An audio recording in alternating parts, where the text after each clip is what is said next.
पहले ऐसा नहीं था कि उन लोग हमारा इंडियन पासपोर्ट को वैल्यू करते थे, हाँ इंडिया से हैं लेकिन, बट अभी अगर आप बोलते हैं कि मैं इंडिया से हूँ, रियली आपको पता चलता है कि जो रेस्पेक्ट एंड ये चीज़ पॉसिबल हुआ है कि जब से आप आए हैं, आपका जो फॉरेन रिलेशन, एक्सटर्नल जो पार्टनर्स के साथ जो एंगेजमेंट आपका है, हमारा सीना चौड़ा हो जाता है जब हमको कोई पूछता है कि किस देश के हो, तो हम बोलते हैं हम इंडिया के हैं and we are proud to be Indians. It's in a blood, हमारे खून खून के अंदर हिंदुस्तान की, वो कहते हैं ना कि हमारे रज रज के अंदर हिंदुस्तान का खून है, so we feel so good. आपने नरेंद्र मोदी का जो एड्रेस है यूएस कांग्रेस को देखा था?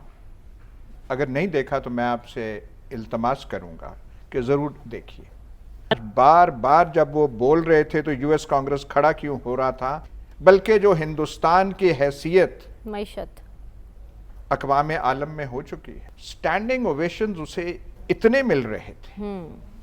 जो बात कर रहा था, जो एक वसी और नज़र खिताब उसने किया। इस्लामिक कंट्री की बात करें जिस तरीके से इंडिया के साथ रिलेशन बेहतर करते नजर आ रहे हैं। मैं एक कश्मीरी स्टूडेंट से बात कर रहा इंस्टाग्राम पे। अच्छा। मैंने उसे कहा जी कश्मीर के हालात कैसे हैं, हम लोग यहाँ पे बड़ा आपको सपोर्ट करते हैं, आप लोगों के लिए हमने बड़ा काम किया। कहते यार मेहरबानी सपोर्ट ना किया अगर इधर 80 रुपये का लीटर पेट्रोल डलवाते हैं, उधर किधर हमने आना यार। अच्छा, हम इंडिया इधर साइड खुश हैं, कश्मीर से इंडिया आपने साइड बात का की। स्टूडेंट था वो, कहता यार हम इधर बहुत खुश।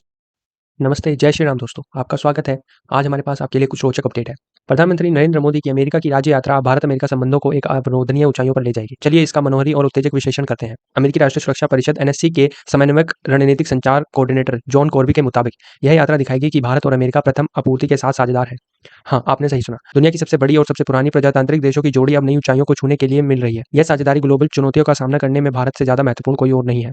यूनाइटेड स्टेट्स भारत की महत्वाकांक्षा का समर्थन कर रहे हैं और इसे ग्रेट पावर के रूप में उभरने में सहायता भी करेंगे। हम अपने आप को ध्यान में रखते हुए यह बताना चाहते हैं कि राष्ट्रपति जो बाइडेन पीएम मोदी के साथ मानवाधिकार समस्याओं पर चर्चा करेंगे, जैसा कि उन्होंने दूसरे वैश्विक नेताओं के साथ सतत किया है, क्योंकि मानवाधिकार यूएस विदेश नीति का आधारभूत स्तंभ की गणना की जाती है। हालांकि उन्होंने भारत के साथ अमेरिका के व्यापक संबंध की व्यापकता पर जोर दिया है और सुरक्षा, अंतरिक्ष, स्वास्थ्य प्रौद्योगिकी, साइबर, लोग से लोग कनेक्शन और बहुत कुछ क्षेत्रों में परिणामवादी कार्य के बारे में बताया है। कॉर्बी ने यह भी जोर दिया कि भारत और अमेरिका भारतीय महासागर क्षेत्र में महत्वपूर्ण नेट सुरक्षा प्रतिभाओं के रूप में अब वैश्विक भलाई के लिए प्रथम आपूर्ति के साथ साझेदारी बढ़ा रहे हैं। भारत अगले दशक में संयुक्त राष्ट्र द्वारा मान्यता प्राप्त सामाजिक भूमिका निभाने के लिए एक महत्वपूर्ण संयुक्त राजनीतिक साझेदारी होगी और इसकी वृद्धि यूएस के हितों को सुनिश्चित करने में मुख्यतः रूप से बीच रास्ता साबित होगी। जब यूएस एएस क्वांटम, स्वच्छ ऊर्जा प्रौद्योगिकी के लिए सुरक्षा आपूर्ति श्रृंखलाओं, सेमीकंडक्टर्स और अन्य महत्वपूर्ण और उभरते हुए प्रौद्योगिकी के विरुद्ध कार्रवाई, जलवायु परिवर्तन का मुकाबला, कार्यबल के भविष्य, विशेष वैश्विक स्वास्थ्य, ऊर्जा और खाद्य सुरक्षा के मामले में सोचते हैं तो इससे ज्यादा महत्वपूर्ण भारत के लिए कोई नहीं है। यह संगठन विस्तार में तेजी ला रहा है। हम भारत और अमेरिका के बीच मजबूत साझेदारी की नींव बनने में निष्क्रिय रूप से योगदान दे रहे हैं। हम साथ मिलकर ग्लोबल चुनौतियों का सामना कर रहे हैं और आगे बढ़कर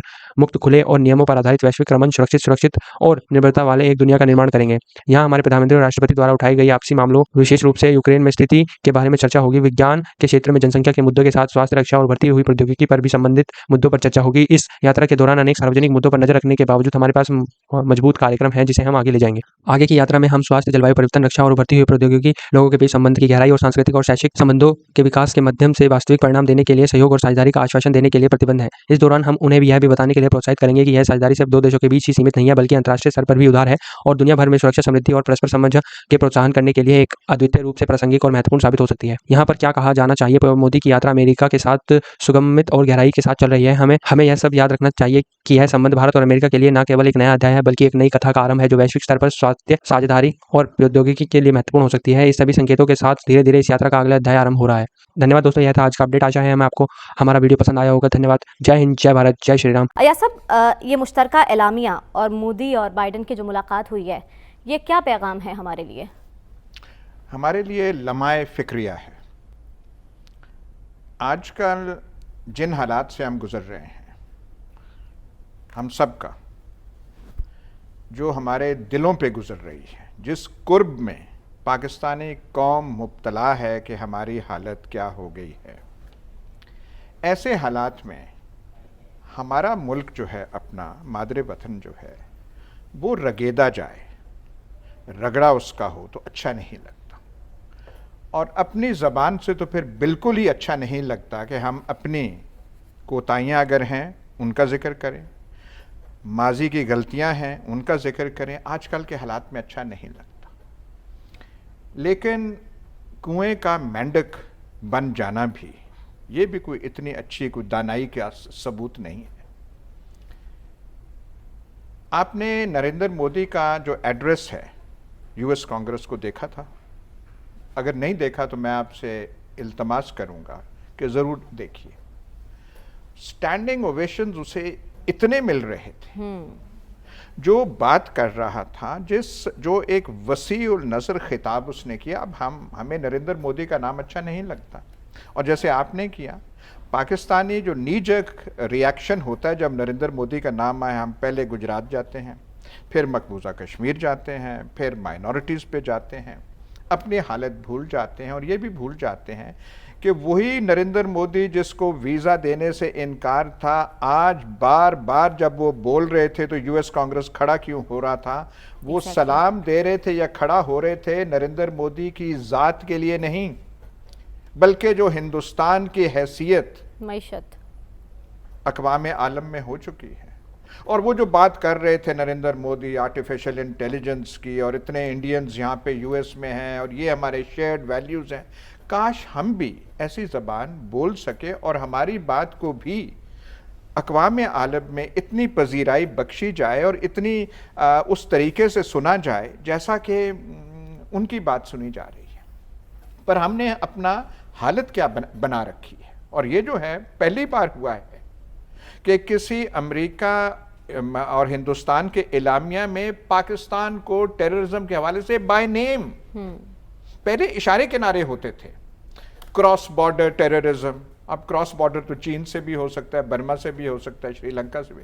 पहली दफा इन 75 सालों में पाकिस्तान का नाम एक कम्युनिके में लिया गया। हमने अपनी हालत ये बना डाली है, और उन्होंने इसरार किया होगा हिंदुस्तान ने और अमेरिका ने इलामिया में पाकिस्तान का नाम जो हम उनके एलाए रहे हैं। सर, यूएस विजिट के बाद अब इजिप्ट पहुंच चुके हैं, जहां पर इजिप्ट के प्राइम मिनिस्टर ने बहुत वार्म वेलकम किया। ना सिर्फ वार्म वेलकम किया गया, बल्कि इंडियन गाने गाकर फ्रेंडशिप का इजहार किया गया। इसी वाले से पाकिस्तानी पब्लिक से बात करेंगे। अगर सऊदीया की बात करें, अगर यूएई की बात करें, और अब इजिप्ट जैसे इस्लामिक कंट्री की बात करें, जिस तरीके से इंडिया के साथ रिलेशन बेहतर करते नजर आ रहे हैं, क्या पाकिस्तान के साथ भी उसी तरीके से ओआईसी कंट्रीज या फिर इस्लामिक कंट्रीज रिलेशन बेहतर कर रहे हैं? इवन हमारे नेबर कंट्रीज, ईरान की बात करें, अफगानिस्तान की बात करें, क्या उनके रिलेशन हमारे साथ बेहतर हैं? पाकिस्तान की अगर बात करें, इंटरनेशनल लेवल पे जो हमारे रिलेशन है वो कैसे हैं? खास तौर पे इस्लामिक कंट्रीज के साथ अगर बात करें तो रिलेशन हमारे कैसे आपको नजर आ रहे हैं? बेसिकली ये सारी जो फॉल्ट है ना पाकिस्तान की,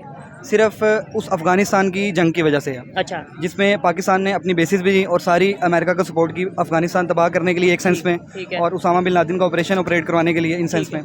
अगर देखा जाए तो पाकिस्तान हमेशा, जो मैंने आज तक देखा है छोटे होते थे बड़े होने तक, इस्लामिक कंट्रीज़ को ही सपोर्ट करता है। यूक्रेन की जंग में देख लें, अगर उसने यूक्रेन का साथ दिया, हालांकि रशिया के साथ भी हमारे ताल्लुकात अच्छे थे, एटमी ताकत बनाने में भी रशिया ने हमें साथ दिया, फ्रांस ने भी हमें साथ दिया, लेकिन एट द एंड कह लें कि बली का जो बकरा होता है ना, वो पाकिस्तान ही बनता है। नहीं तो क्यों बनता है? मतलब हमें कोई, आपने बोला कि हम इस्लामिक कंट्रीज को सपोर्ट करते हैं, इसका मतलब यह कहीं ना कहीं हम बायस्ड हैं, अनबायस्ड नहीं रहते। फिर एक तो हमारी पॉलिसी बायस्ड है, ठीक है जी। इसकी सबसे बड़ी वजह यह है कि हमारे पास पैसा नहीं है। अच्छा, टैलेंट है, अच्छा, टैलेंट है, हमारे पास पैसा नहीं है। जैसे कि हमारा प्राइम मिनिस्टर कहता था कि बेगर्स कांट बी चूजर्स। ठीक हो गया।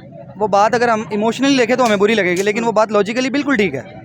अगर हम अमेरिका के मुखालिफ आकर खड़े हो जाते हैं, ठीक है, विद इन 2 to 3 years हमारा जो है ना एक सेंस में वजूद ही खत्म हो जाएगा। ठीक हो गया। अच्छा, आपने जो बात किया कि हमने हमेशा इस्लामिक कंट्रीज को सपोर्ट किया, क्या इस्लामिक कंट्री हमें सपोर्ट करती है? अभी रिसेंटली अगर बात करें इंडिया के प्राइम मिनिस्टर की, वो यूएस के विजिट पे गए, बहुत ज़्यादा हाइप थी, आपने देखा होगा मीडिया पे। और उसके बाद अब वो इजिप्ट के विजिट पे, जो कि एक इस्लामिक कंट्री है, वहाँ पे जिस तरीके से पीएम मुस्तफ़ा जो इजिप्ट के प्राइम मिनिस्टर हैं, उन्होंने उन्हें वेलकम किया है। वहाँ पे गाने, हिंदी गाने बाकायदा तौर पर गाए गए हैं वहाँ के लोगों की तरफ से कि ये दोस्ती हम नहीं तोड़ेंगे,